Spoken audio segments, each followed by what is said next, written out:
Thima phansi kopho usiphila thiwa bethele emnqamlezweni iwafa wangcwatshwa wehlela eHadesi uthe ngomhla wesithathu wabuya wavuka ekufeni wenyuka waya ezulwini apho ahleli khona ngasekunene koThixo seona amandla wakhe othe avele khona sekukhweba abahleli yona abafileyo ndiyakholwa kumoya oyigcwele ihamende ngcwele kulo lonke ilizwe na ubudlelwane baba abangiphele na kukuxolelwa kwesono na kukuvuka komzimba ekufeni na ubomi obukhuna phakade. Amen. Emini asibingelele labangcwele egameni lenkosi. Jebe sebashito ke ngwakamagagula. Sibongo sami. Greetings to all the saints. As they've said, I'm Mr. Makakula. Ngidala kwele emshingishingini kaHola ngidalwa khona. I was born at Mshingishigi Gao. Noko ke sengumtsala ngabe sengakhalikhala la kithi nami la eJubukweni. However, I've also built my own house here at Chubugwen. My home at Chubugwen. Ngiyambonga ke uNkulunkulu ngalelo thuba lelo kuthi nami ngibe nalo likhaya. I'm grateful to the Lord that I as well have my own home. Yes, sengumtsala ngaka nje. As old as I am, Kuhle ukuthi ngibe nalo likhaya uNkulunkulu ungiphile lona. it is good that I as well have a home, that which God has given unto me. Nefamily nginayo. I also have my own family. Umkami ukhona. My wife is in our midst. Ngiyamthanda kakhulu ke lo sisiloya. I love that woman so much. Ukahle. Ngaphandle kokuba muhle nje lokhu physical bazalwane. Lokho obvious nani leni kubonakho.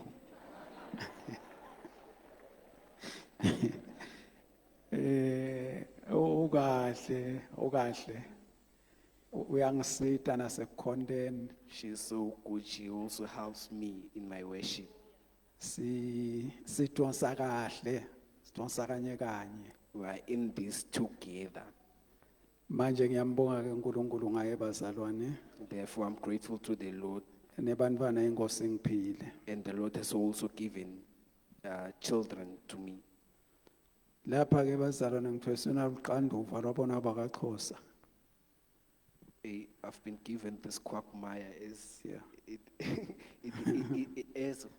as it was into to the Xhosas. Bathi uqanduva. It's a quagmire. Yeah. Akulula ke kumala abazalwane angivela nje ngisho ukuthi angisathanza ngathi noma sekuya nangalokukhula yini. It is not easy to stand before you brethren. Kodwa ke bese sitawuthini ke umgcotshwa kaNkulunkulu nasathi hamba ume lapha. Dawufunza nje livesi bese uhlala phansi. What then shall we say, however, if the man of God asks that you should stand and read the word and just go back to sit? Amen. Amen. Ngiyacela ke bazalwane ukuthi silifunze iBhayibheli. May we read our Bibles. Ngicela sifunze incwadi yaJeremiah chapter 33. Sifunze verse 3 nje kuphela. May we read the book of Jeremiah chapter 33 verse 3 only. Sifunzeleni ngesintu. Jeremiah 33 verse 3. Ngibide ngitakuphendvula, ngikutshele tintfo letinkhulu naletingaphenyeki, wena longadati. Igama lenkosi liyo siphange sebazalwane hayi phela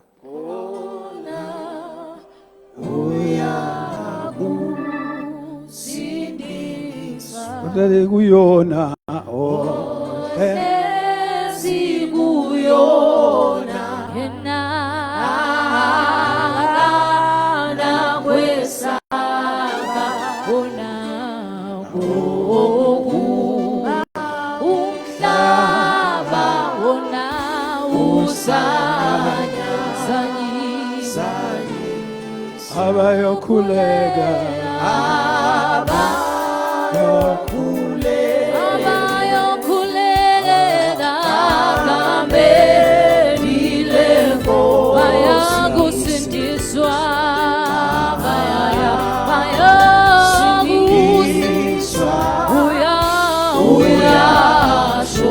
uyasho libongwe ngabantu libongwe ingelosi libongwe ingelo alikho igama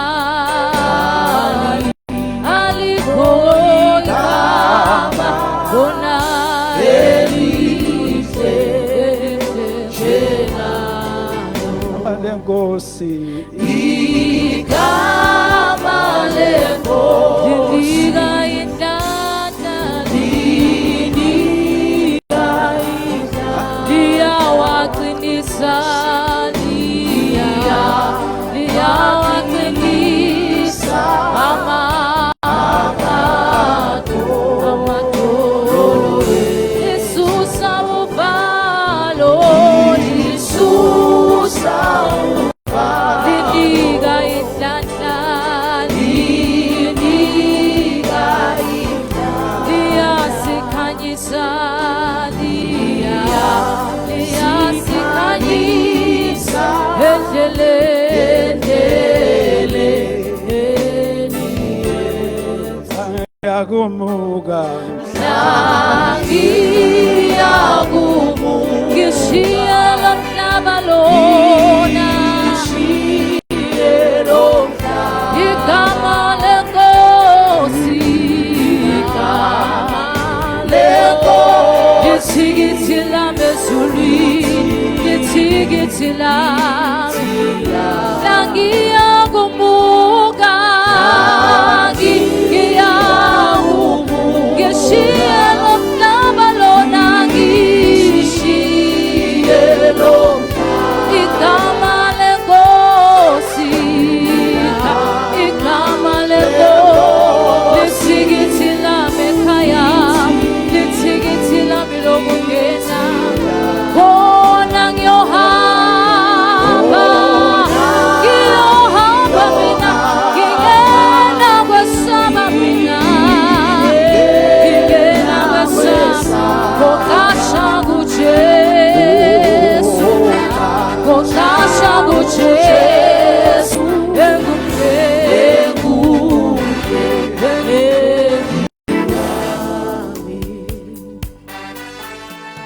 Kuwena lofanele ukubonga lofanele lithuba. Wena wedwa lophakeme kweliphezulu. Thank you Jesus. uNkulunkulu anabakhona ke uNkulunkulu wabo. Emakhosi akhona ke wena inkosi emakhosi. Emhlabeni nasemazulwini sibabata abukhulu beligama lakho.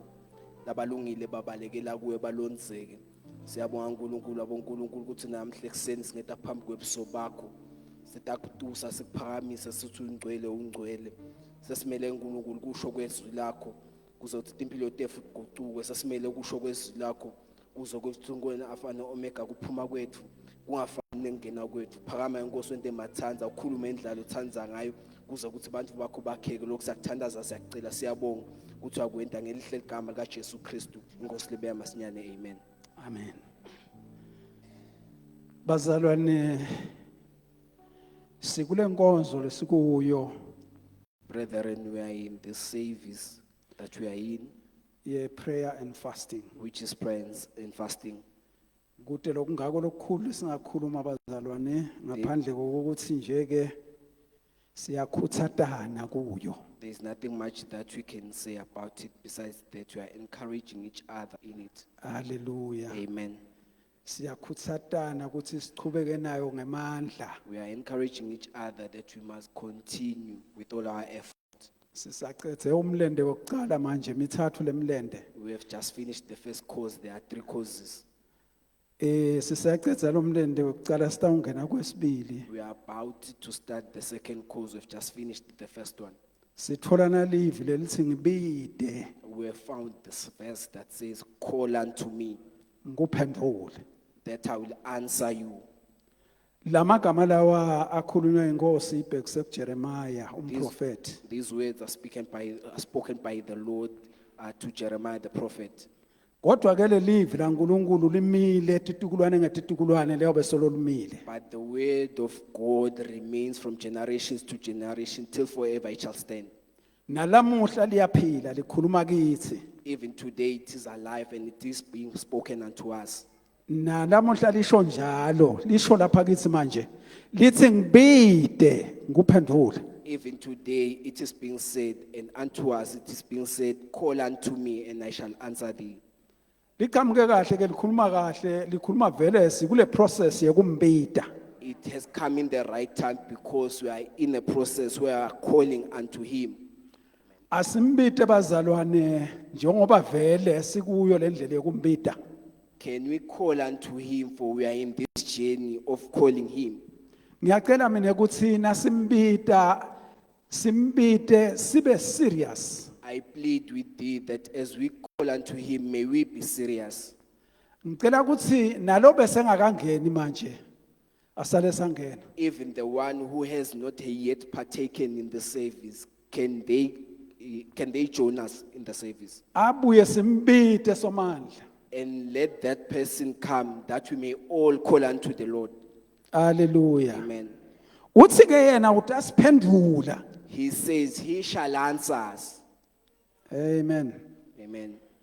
Ligunya lesinalo ke njengoba kushito yena utasiphendula. Here is the authority that we have, that as we call unto him, surely he shall answer us.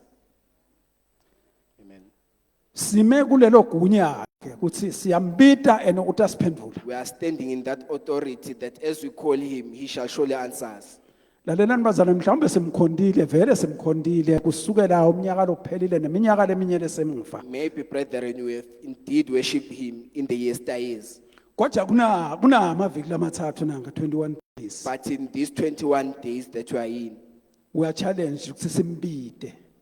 we are challenged that we call unto him. Simbide mbamba singadlali. Call him so seriously and not jokingly. Uyabona na umbida kufuna ukhumbule. As you call unto him, you should remember Unetidzingo letitsite wena. there are certain needs that you have as an individual. Letinye tenyama, Some of them are fleshly needs, letinye takamoya. some are spiritual needs. Hallelujah. Letinye takho as an individual. Some of the needs are for you as an individual. Letinye temndeni wakho. Some of them are for your family. Letinye tana libandla lesikulo na. Some of them are for this church that you are Hallelujah. in. Amen. Amen. Ngakho ke kufuna ukuthi umbide as an individual. Therefore, Kwaqala. you should call unto him as an individual. Yeah, umbide as an individual. Umbide letintho leticondzene nawe. Kani noma ticondzene ngisho nanemndeni wakho khona idzinga ukuthi ukuthandazele wena nje wedwa. Call unto him whether the things pertain for you alone or for your family, but they are for you, they are only directed unto you. Noma ticondzene nelibandla kodwa kuyadzinga ukuthi umthandazele nje wedwa, uthandaze uwedwa. Or they are directed to the church. You should pray all by yourself. So lenzaba ithi kufanele ukuthi uthandaze as an individual. This therefore calls us to pray as an individual. Bese futhi sithandaze as families emakhaya. And also we should also pray as families back in our homes. Siphinde sithandaze as the church. And we also pray as a church Sila inkozweni. all together in the service. uthi ke yena utasiphendula. He says he shall answer us. Amen. Akagcini ke kusiphenduleni uthi sasiphendulile. It does not only answer to us, Utasibonisa tinto letinkulu letifihlakele nalesingadadi. he shall also tell us great and unsearchable things that we know not of. Kunetinto letinkulu bazalwane lesingadadi. There are great things that we know not of. Uyasithembisa ke yena uthi utasembulela leto tinto start. He tells us that he will reveal these things so that we may know them. Amen. Amen. Lo nkulunkulu yena licobo lwakhe This God by himself, sathi lokuncane ngaye kakhulu. we only know a small portion of him. Asike fiki lapho simathi khona ukuthi singaze sithi siyathi kona ngeke size sikwati konke kodwa nje mane sibe nelwati lo ngathi lukujula julile. We have not yet apprehended it all that we may say we know him, but can we just go a little bit deeper? Mkhulu kakhulu lo nkulunkulu. He is so great, this God. Hallelujah. Amen.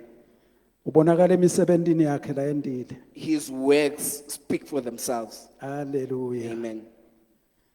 Unkulunkulu lona udalile emazulu nemhlaba. This God has created the heavens and the earth. Ngelivi lakhe kwabakhona. By the power of his word, the things came into pass. Lento lena la endile nasikhuluma nga-universe. This thing that he did by creating the universe, You can't contain it. Ingqondo yakho ngeke zikucontain. you cannot contain it. Amen. Amen. Now uthi uyahlola ngisithe ngiyahlola ngakhanza ukuthi lapha etulo esibhakabhakeni As I was trying to search up high in the skies, lesendiwe nguye naye which were also Amen. created by him,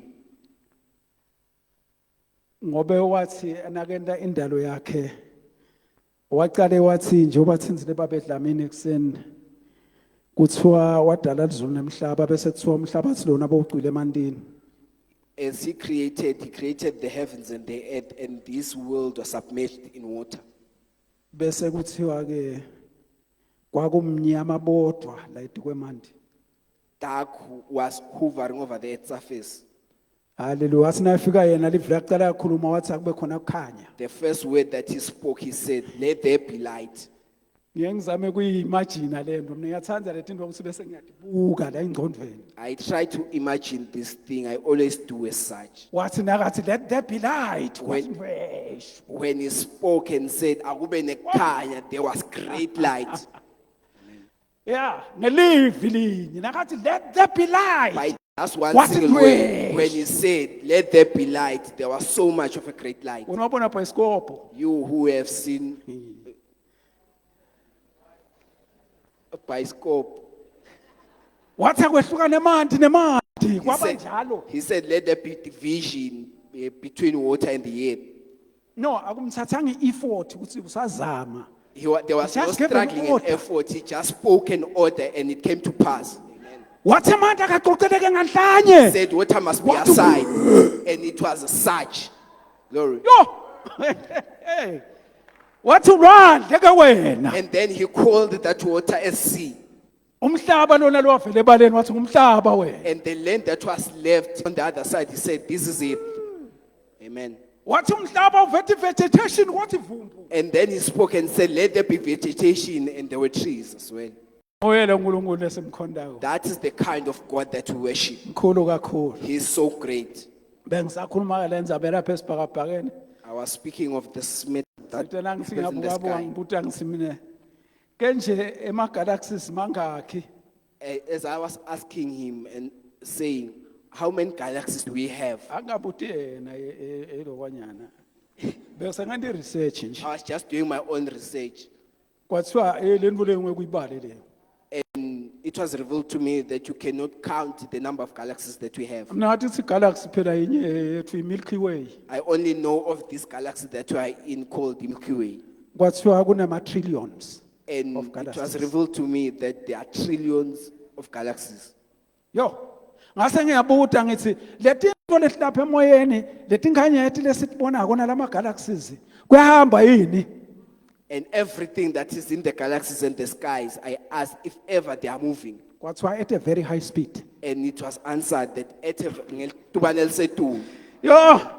kwathiwa lelanga lolibonako wena lesi sesalihambi It was said, the sun that we see, it stands still. lelanga leli litunga leta le galaxy kanye nale solar system yethu This sun is engulfing the galaxy and the solar system that we are in at 250 kilometers per second. at a rate of 250 kilometers per second. Not per hour, not per minute. Ilijubane Per second. lelihamba ngayo ke 250 kilometers per second. Kwathiwa le galaxy lesibonako le Milky Way nesibona ngathi ngikhanyeti nje litinenge setenda Skokhovia. It was said to me that the galaxies and the stars that we only see is just a small number. Kwathiwa le galaxy loyibonako ina iyahamba igijima at 600 kilometers per second. Even this galaxy that we are in now, igijima ngelitubane leling 600 kilometers per second. Mbusekile kuyethabanju kulomnyaka. I was blessed when I was going to Chabanchu. Lenye into leyakhulunywa lapha One of the things spoken there inceke ichaza ngatona letinto lamandla kaNkuluNkulu. As the man of- Labonakala esibhakabhakeni. as the man of God is explaining the power of God of the things happening in the sky. Wathi awumangali ke ukuthi njengoba letinto tingaka leti He said, lama trillions lekhunywa ngawo ema galaxies only asakhuluma ngale tinkhanyeti. in as much as these galaxies are so many, there are trillions of them. La kuveta na uveta ukuthi simanga sinye He said there's only this one wonder, letinto tigijima at such a high speed that these things are running at a and very there are high so speed. many Futhi kuningi, kodwa there's no collision. kepha kwendeki tishayisana. Never. That's how great our God is. Umkhulu kangaka lo nkulunkulu. Tiyagijima kodwa no collision. There are so many of these great things, kepha tike tishayisana. Hallelujah. Amen. Wabe yakhuluma indzaba yomuntu ukuthi umuntu lona ubunjiwe uNkulunkulu wamdala waba nguye waba nje wasuphefumulela umoya wakhe wokuphila kuye umuntu wase uba ngumphefumulo lophilako. And he spoke of how God created man, that he created man and breathed unto him, and then man became a living being. Wathi awumangali ke ngoba bodokotela bayakwazi kumchacha umuntu bamvule babone konke kokulengekhathi. And he said doctors can be able to open up a person and see everything inside him or her, Kodwa bachacha lomtimba but they can only do as much to the body babone lo lokungekhathi kwawo. and see the inside of the person. Kodwa wena muntu abakubona. But you as a person, they cannot see you. Hallelujah. Amen. Mkhulu kanjalo lo nkulunkulu wethu. That is how Angeke great our bakubone. God is. They cannot see and reveal you. Batawubona umtimba wakho babona ukuthi lokhu kuhlala la lokhu sekonakela sikulungisa sikupheshe kanje kodwa wena ngeke bakubone. They can only see the parts of the body and those that need to be repaired, but you, they cannot see you. Ngibide ngikukhombise into lethi ngikhulu Call unto him that he may see, that he may show you great things lethi fihlakele nalo ngadadi. that are unsearchable and that you know not of. Hallelujah. Amen. Kunetinto letinkulu letfihliwe. There are great Ifihlwe things nguSomandla. that have been hidden by the Lord. Laba labatati bona letinto batati. Ngilaba labatambita yena. Those that will see these things are the ones that will only call upon him. Phela uNkulunkulu akadlali bazalwane. God is not in a game of jokes. Angeke nje ukuthi uthi yo bese uNkulunkulu takulayela tinto takhe. You cannot just go play around him and then he will show you his things. Ufuna umbide. You need to call unto him. Na umbida ke bazalwane atakwembulela letinto. When you call unto him that he may show you these things, Umbida earnestly. Earnestly. you call unto him earnestly. Ngenhlitiyo. Ngenhlitiyo yakho. Amen. Hallelujah. Ngikutimisela. And with great endurance Utinikela lokukhulu. and with all dedication. Hallelujah. Amen. Umbide ngikuphendula. Nathi akuphendula ke wena njalo bazalwane. Umbida earnestly. When you call unto him, mbita inhlitiyo yakho yonke. Hallelujah. Amen. Nasikhuluma nenzaba le khona inzaba lekhulunywa uJesu kuJohn 4 verse 24. There is a saying that Jesus says in the book of John, chapter 4, verse 24. Khona lo ngasifundzela ukuthi wathini Jesu lapho akhuluma nomfati waseSamaria. John chapter 4, verse 24. Yes. uNkulunkulu ungumoya. Yes. Nalabo labamkhondako kufanele kumkhonda ngamoya ngeliciniso. Uya kuye ngamoya. Labathandaza ngamoya.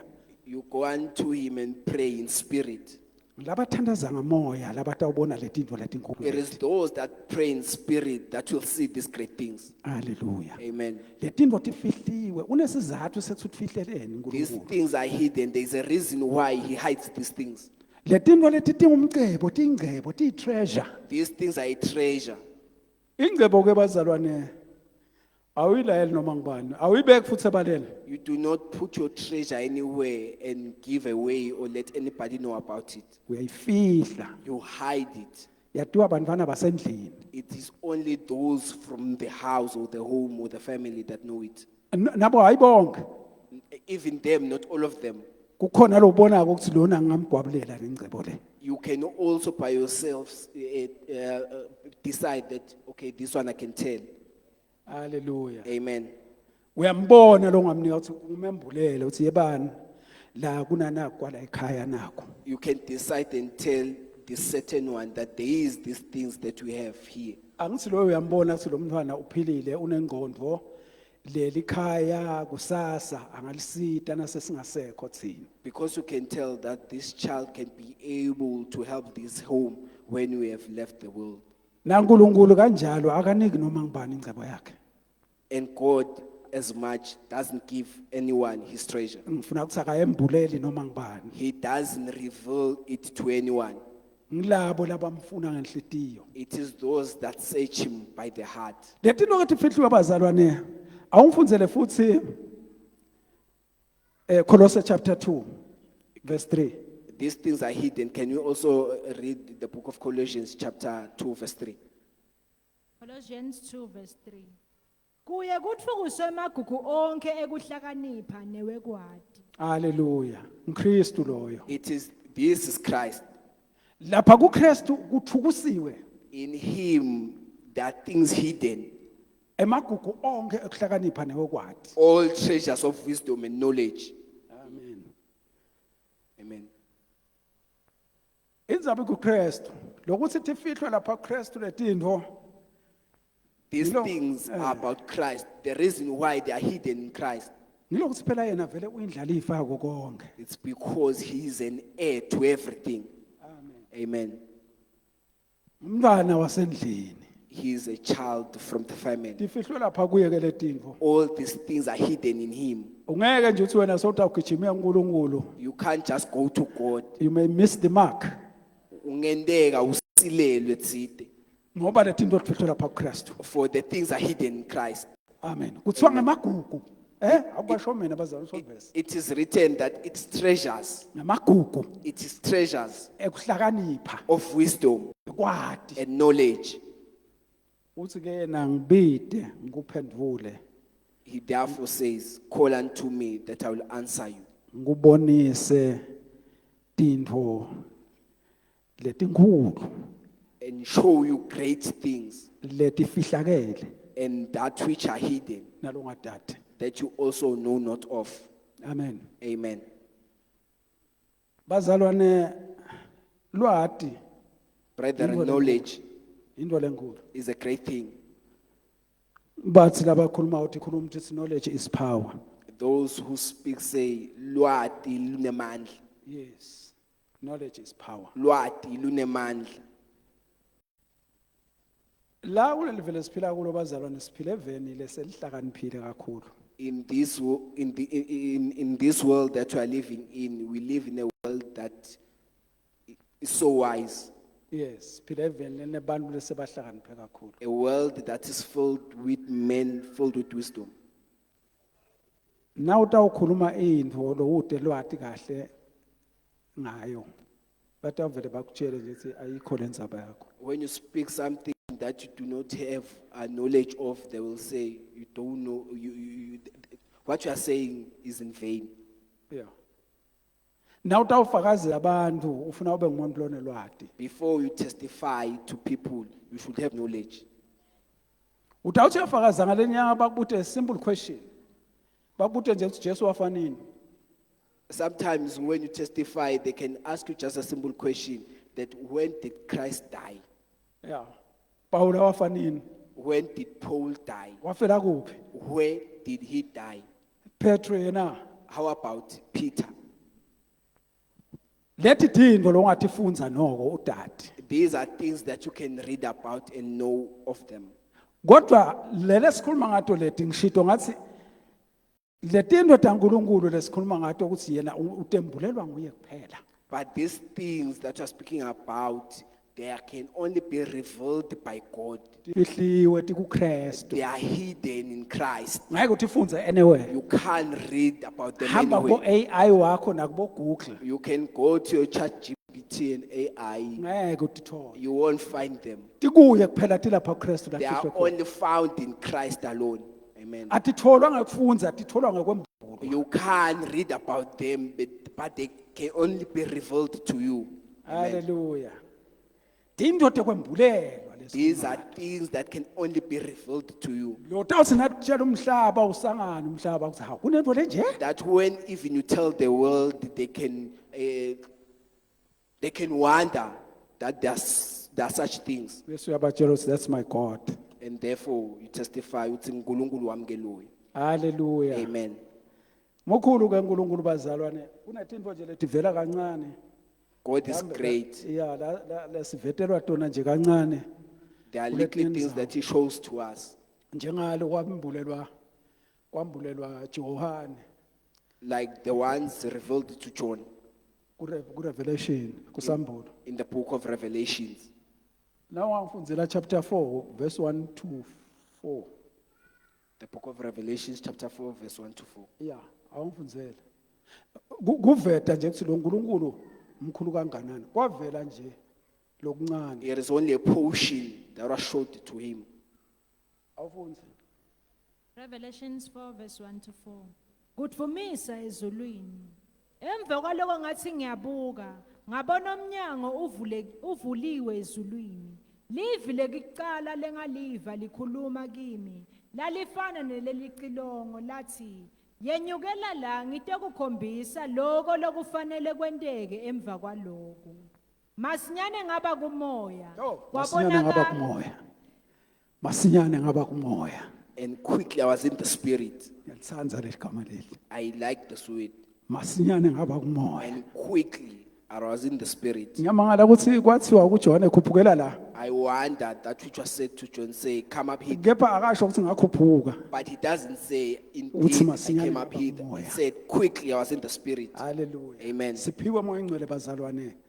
Kuthi sihlale naye siphile naye. We've been given the Holy Spirit that we may sit and dwell with him. Hallelujah. Amen. Lengakwati ukuthi wa decide yini ukuthi ungena kumoya noma kwatendekela nje wathikhanza sakumoya. I do not know if ever he decided to be in the spirit or he found himself in it. Hallelujah. Amen. Masinyane ngaba kumoya. And Qhubeka. quickly was in the spirit.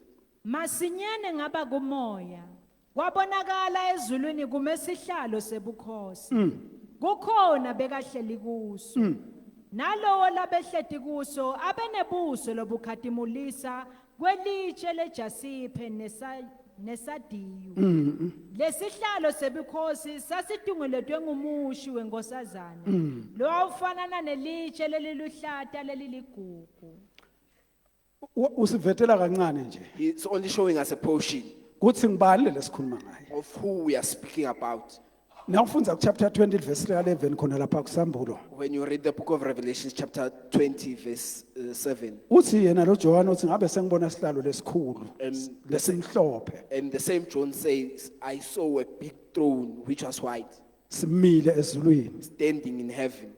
Lolo wahlala kuso buso bakhe babalekelwa ngumhlaba nelizulu nemhlaba. And the one sitting before it, heavens and the earth ran away from him. Kwangede kwatholelwa indzawo. And there was nothing found for a place for it. Ngizama ukuveda abazalwane ukuthi mkhulu kanganani lo nkulunkulu. I'm just trying to reveal of how great this God And is. that is just a tip of an iceberg. Lokhu nje ingcingwana lencane, Lesivetelwa yona. that which is being shown out to us. Hallelujah. Amen. Mkhulu kakhulu uNkulunkulu wethu. This God is so great. Kanike futhi sibitelwe thina kulombuso. On the other hand, we have also been called to this kingdom. Kulombuso wakhe. This this kingdom of his, sidinga kuba nelwati nangawo. we need to have knowledge of this kingdom as well. Bible kubase Kolose lithi sankumbula ukuthi verse 20 angisathi noma ukuthi chapter 1. But nje lithi lona we are citizens of the kingdom of heaven. In the book of Colossians, it is written, ukuthi sibamvu balombuso wasezulwini. Singabembuso wasezulwini. Sibamvu bembuso wasezulwini. Bekufanele singabe siyazi kabanti ngalombuso. We should be knowing about this kingdom. Bekufanele singaziyazi ngemithetho nangemihambo yakhona. We should also know about the laws, the rules and regulations of this kingdom. Kube netinto lesingakutshela ngato, kube khona tinto lesembulelwe tona lesingamtshela umuntu ngato, la ngeke athole indzawo futhi. That there are things we can tell you about and things that are revealed to us that no one can have them. Hallelujah. Amen. Lapha ke ngitsitela kumqoka njengeba ma citizens asezulwini. Simele kumathi uNkulunkulu sathi ngalombuso nama cultures awo. Ukuze ukuthi bantu sibe nako lesitabachela kona labangakwati.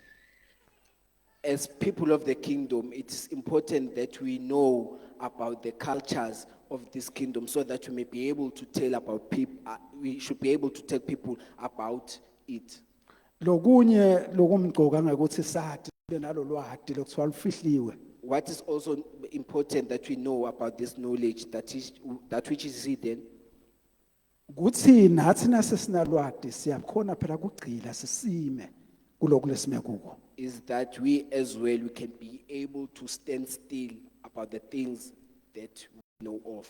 Yes. Kwase Kolose chapter 2 verse 6 and 7. In the book of Colossians chapter 2, verses 6 to 7. Awufunze, I hope ungifundisa kokugcina mntwana. Colossians chapter 2 verse 6 7. Yeah. KuKristu kukhona konke kuphelela kwaNkulunkulu. Yeah. Ngakho ke njengoba senemukele inkosi Jesu Kristu, hambani nikuye. Nisime ngekugcila futhi nakhelwe kuye. Niqiniswe ekukholweni njengaloku nifundzisiwe, nivame kubonga. Hallelujah. Amen. Sidinga kugcila ekholweni sisime. Into letasimisa ngitambulo lesitibonile. We need to be rooted in Christ. That which will help us to be rooted in Christ is the things that we have seen. Hallelujah. Amen. Kutasita lokho. These things will help us. Sengishito lokho ukuthi letinto leti ungeke utithole noma kuphi. As I've said, that these things you cannot go about and finding them anywhere. Asesifunze na indzaba naye lapha ku 2 Corinthians chapter 12 verse 2 to 4. Can you read the book of 2 Corinthians chapter 12, verses 2 to 4? Lucolo bazalwane sengifome kakhulu. Hayi ngoba ngishumayela kakhulu sekuphakama aboshukela nje.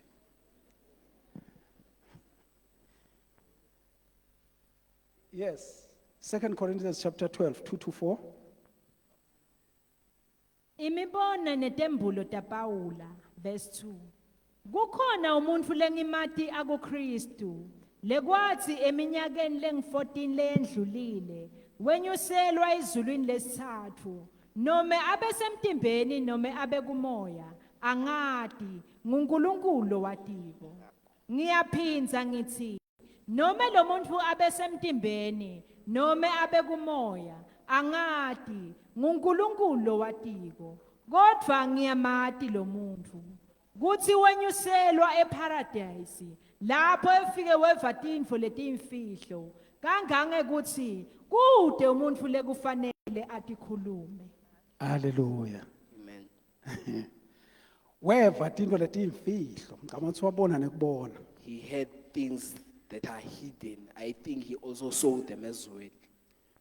Lesizulu ngicabanga ukuthi lokungakavunyelwa umuntu lokungakavunyelwa ukuthi akukhulume. Things that he is not permitted to speak about. Kwathiwa lokhu ungaqala ukukhulume ngako. It was said to him, do not by any chance speak about these things. Hallelujah. Amen. Wenyuselwa kulesithathu lizulu. He was taken to the third Wafika heaven wabona tinto letinkulu. and he saw great things. Hallelujah. Kwathiwa ungaqala ukukhulume ngalokho. And it said to him, you are not permitted to speak about this. Na ufunza lapha vela katisho. When you read this, he is not even telling us about these things. Sizathu letinto leti tibekelwe bantwana bendlu. The reason is because these things have been Reserved. have been only reserved for the children of the house. of the home. Hallelujah. Amen. Nabo luhlobo lolutsite. And a certain kind of children as well. Loluhlobo lolumbitako lusonzele kuye lumbite lithi Nkosi. A kind that draws closer to him and call and say, oh God, Yeah, ngembulele tinto takho letinkulu. reveal unto me great things. Hallelujah. Amen. Hallelujah.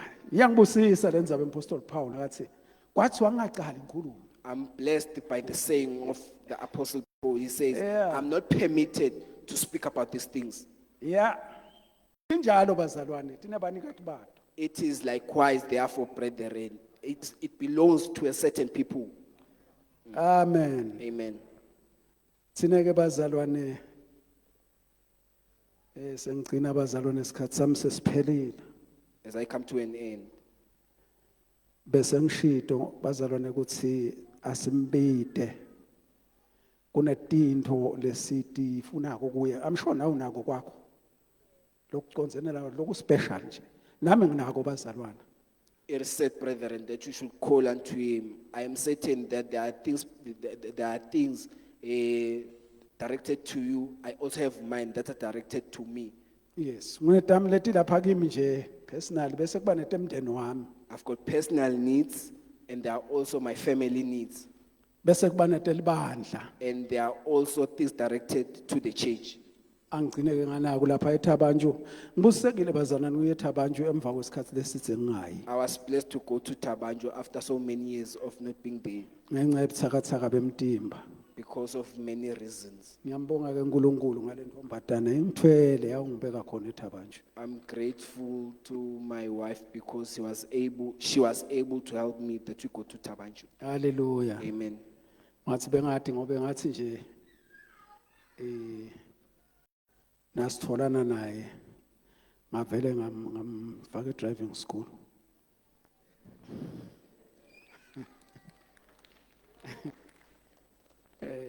Kwangisida.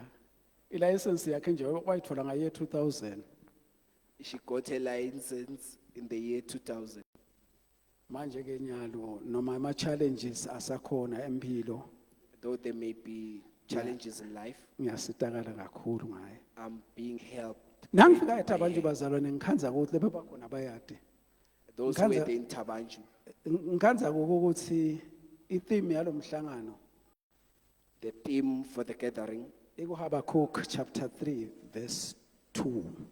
was in the book of Habakkuk, chapter 3, verse 2. Lapho kusiwa khona uthi uyathandaza Habakuk. Habakkuk is praying. Uthi Jehova ngivile umbiko ngawe. He said, Lord, I've heard about you. Hallelujah. Bese uthi ngiyesaba ngetento takho. And said, I wonder about your doings. Bese uthi divuselele Nkosi phakathi kwale minyaka. He says, revive them once again in our years. Amen. Amen. Divuselele phakathi kwale minyaka. Revive them in our time. Dende tatiwe Make them nakule known, minyaka. even in our time. Khumbula umusa naselulakeni. Remember mercy, even in wrath. Ithimba kungileyo yalomhlangano lobulapha eThabanju. That was the theme in Tabanjo. Indzaba lenkulu yayithi Nkosi sivile ngetento takho. It was said, we have heard about your doings. Kulaba sembili kunathi. To those who are in our forefront, Siyeva ukuthi wenda tinto la kunalibandla nali kaBhengu. we have heard that you did wonders in this very same church. La kuleli bandla nali kwakusukuma ishosha. In this very same church, those who were lame were being able were being enabled to walk. Labane kugula kwanoma ngilophi ihlobo bebaphiliswa nabefika la people with various kinds of diseases and sickness were being held in this very church. kwaze kwathiwa kamphilisi. It was even said, "Kukamphilisi." Sivile ukuthi wakulivakashela nalibandla nale moya ingcwele. We heard that you usually came to this church, Holy Spirit. Nasufikile wena kude lebengangedabona ukuthi sowufikile. When you came, no one couldn't say, "I didn't see that you have indeed Noma come." ngibani bekeva ukuthi sowufikile umnikazi wenkosi. Because you can easily tell that the owner of the church has come. Hallelujah. Amen. Nasefikile yena wawukhanza abantu sebagicika phasi. When he has come, you'd find people rolling down. Bongeke wadivuselela le tento leto naphakathi kwethu na. Can't you revive those things in our time as well? Nyalo bazalwane sesiphile endzabeni elikhulu kakhulu. Bantu bayathandazelwa bangaphili. We are living in a time where people are being prayed for, but they do not become healed. La kulenzawo lena kwakungangeni idemoni. Nyalo mademoni asadlala lapha ngekhathi wena wabona amazinyana adlala encumathini. In this very church, demon couldn't come inside, but in our time we can be able to see that. Bazalwane ngithi ke i-challenge lesinayo leyo njengelibandla. As a church, this is a challenge that we are facing. Sesikhuluma ngamakho ama-challenges individual nefamily yakho. Kodwa njengelibandla sinale challenge le. Besides speaking about your individual and family challenges, we also as a church have a Buya challenge. ngoselibandla. Where is the owner? Buya ngoselibandla. Or come again, Nakhona lapho sabheka bikhona sitshele phela Nkosi. where we have gone waywardly. Tell us, O Khuluma. Lord, speak unto Khuluma us. ngoselibandla. Bokhuluma Speak, wena. speak, Ungathuki. owner of this church. Amen. Khuluma ngoselibandla. Speak. Hallelujah. Amen. Bazalwane ibhlungu lenzaba leyo This is so sad, brethren. iyasibita kakhulu njengelibandla It challenges us as a church ukuthi simbide yena. that we call upon him. Uthi utasiphendula. He says he will answer us. Bide ngikuphendule. He says, "Call unto me and I'll answer you." Ngicela sale sithandaza manje. Glory. Cela sisukume sonke May we stand on our feet. singasho liculo We may sing a psalm bese sithandaza sonke. and we all pray. Sithandazele na i-challenge lesinayo as a church. And pray for this challenge that we are facing as a church. Tina sonke sime